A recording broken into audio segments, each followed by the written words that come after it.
Vous avez longtemps prié. Vous aviez longtemps demandé. Le Seigneur, il n'a pas répondu. Parce qu'il y a un sacrifice à faire. Il y a un sacrifice. Le sacrifice, c'est quelque chose que tu donnes au Seigneur. Quelque chose qui te fait mal. Quelque chose qui va toucher le cœur de Dieu. Afin que le Dieu puisse t'exaucer. Oui, si tu as l'argent, même si tout ce que tu as comme argent, tu donnes au Seigneur. Tu déposes. Le Seigneur verra ce sacrifice. Il verra l'amour que tu as pour lui. Et il va répondre à ce sujet de prière. Ce que tu demandes depuis plusieurs années.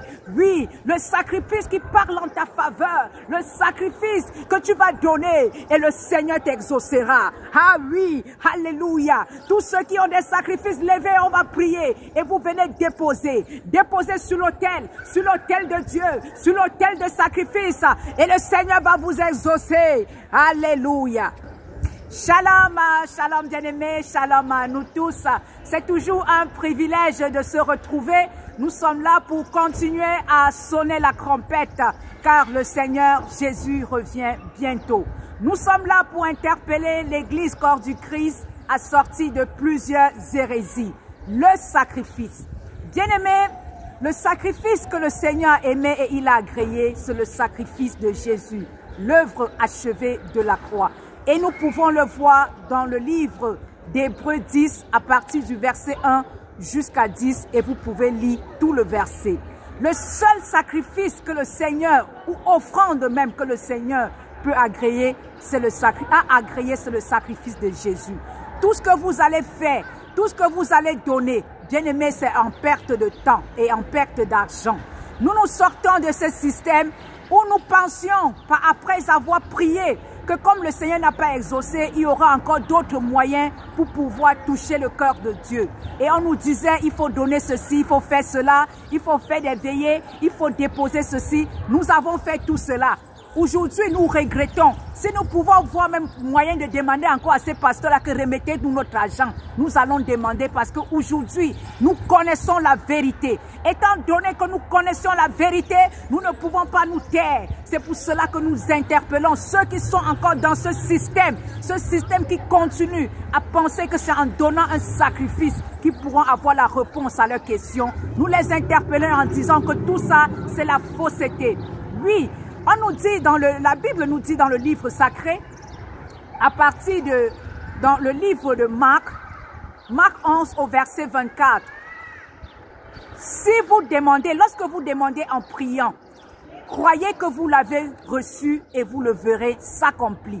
Donc lorsque nous prions, nous demandons des choses au Seigneur. Si nous n'avons pas reçu directement, qu'est-ce qu'il faut faire? C'est juste croire. C'est juste croire que nous l'avons reçu et nous le verrons s'accomplir. Donc nous n'avons pas besoin de multiplier des miracles, de chercher le miracle, de multiplier des façons de vouloir toucher le cœur de Dieu. Tu peux toucher le cœur de Dieu avec quoi? Avec ton argent, l'or et l'argent l'appartient.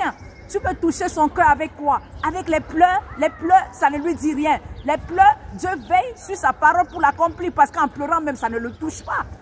Bien-aimés, revenons à la sainte doctrine.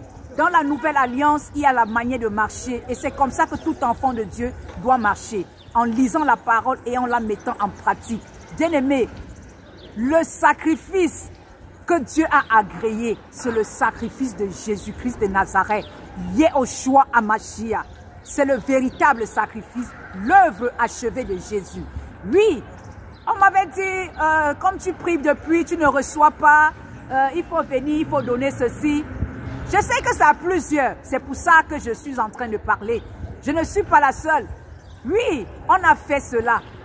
Des gens qui ont été malades, que j'ai vus pendant plusieurs années, parce qu'ils n'ont pas eu l'exaucement, ils ont déposé de l'argent. Jusqu'aujourd'hui, rien n'a changé. Ceux qui voulaient des mariages, jusqu'aujourd'hui, ils sont toujours et elles sont célibataires. Des personnes qui voulaient le voyage, jusqu'aujourd'hui, elles sont toujours dans le même cadre, dans les mêmes pays.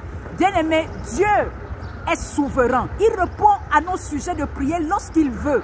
Donc, il répond lorsque lui-même il veut répondre. Il n'a pas besoin que tu donnes quelque chose pour qu'il te réponde. Parce qu'il est souverain, il est grand et il fait ce qu'il veut quand il veut. Tu ne peux pas parce que tu donnes de l'argent. Tout ça, l'or et l'argent l'appartient. Et c'est sur sa parole qu'il veille pour pouvoir accomplir des choses. Donc ce sont ces choses, sortons de ces hérésies. Sortons de ces hérésies. Et plusieurs, parce que lorsque tu donnes ces sacrifices, il n'y a pas de suite. On trouve encore une autre raison de te dire. On te dit maintenant il faut aller dans le jeûne. Maintenant il faut aller faire d'autres ceci. On a fait tout ça. On a fait tout ça, bien-aimé. On a fait. On a fait.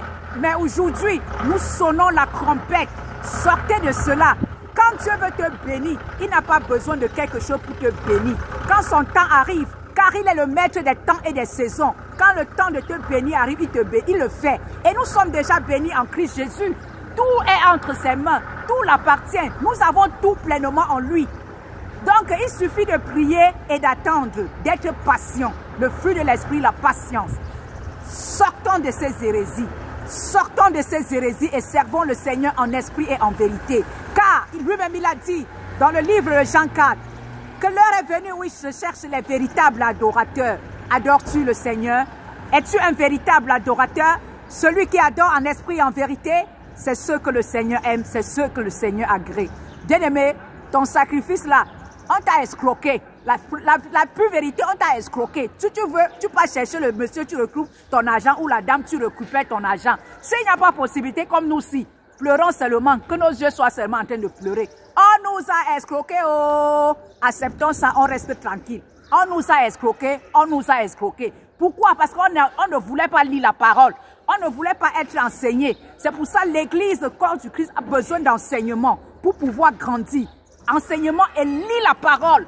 Tant que tu ne fais pas ces choses, enseignement, tu ne veux pas, lire, tu ne veux pas. Nous, on était dedans. Quand on a ouvert les yeux, il se faisait tard. Lis ta parole, médite et écoute les enseignements, les véritables enseignements, car il y a les faux enseignements. Ces faux enseignements qui te poussent à donner pour avoir quelque chose, ces faux enseignements qui te poussent à posséder des choses de cette terre. Le Seigneur est venu, c'est pour nous donner la vie éternelle. La première feuille de mission, c'était pour la vie éternelle. Nous sauver, nous laver, nous purifier de nos péchés, que nous devenons de nouvelles créatures et que nous marchons en nouveauté de vie. Shalom.